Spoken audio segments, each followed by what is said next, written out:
minsan daw, mayroon isang batang gamo-gamo na naakit sa liwanag ng apoy. Lumipad siya ng lumipad, palibot sa apoy. Palapit ng palapit sa apoy. Hanggang sa magliyab ang pakpak niya. Dapat ay lumayo siya sa apoy nang hindi nabuhis ang buhay niya. Simula ngayon na hindi mo na maaaring gamitin ang apelyido Mercado. Ano nga palang pangalan ang gagamitin ko mula ngayon? Rizal. Sa paghahanap ng katarungan, Ang hinihingi lang namin ay pagkakapantay-pantay. ginising niya ang isang bayan. Ang gusto ko lang ay makakita ng malinaw ang aking mga kababayan. Buhay si Dr. Jose Rizal! At pinagliyab ang apoy ng kalayaan. Unti-unti nang nagigising ang mga tao. Ginigising sila ng mga suntok at sipa, saksak at tama ng baril. With his pen, he sparked a revolution he never wanted to happen, and brought one whole empire to its knees.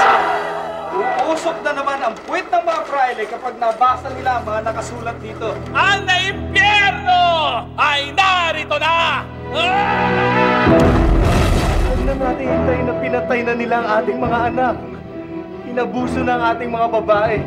Kinamkam na ang ating mga bukid at tinanggalan na tayo ng pagkatao at dignidad bago tayo kumilos. Tiyakin muna natin na may laban tayo. Kailan tayo magiging handa? Kung patay na tayo? Ba't niyo papatayin? Wala akong kasalanan!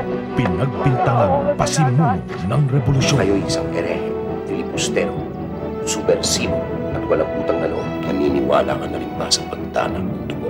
Ang dapat kayong mamatay! Pinarusahan, pati pamilya, pinahirapan. Isang malaking trahedya ang nangyari sa Kalamba. At sa huli, hinatulan ng kamatayan. Kapag niyo ang buhay ng anak ko. Niloko nila.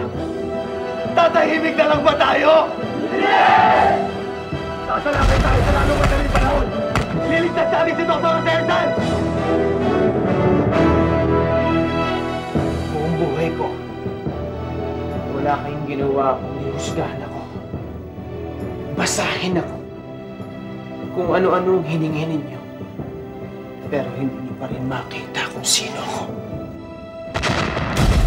Abutin! Fuego! Cesar Montano, Jose Rizal. Ano ang gagawin mo pag malaman mo na maski na ang mga nasulat mo kapag ika'y namatay na ay wala ni isang makakaalala? Para mo na rin ako sinintensyahan ng kamatayan. Sa direksyon ni Marilu Diaz Abaya.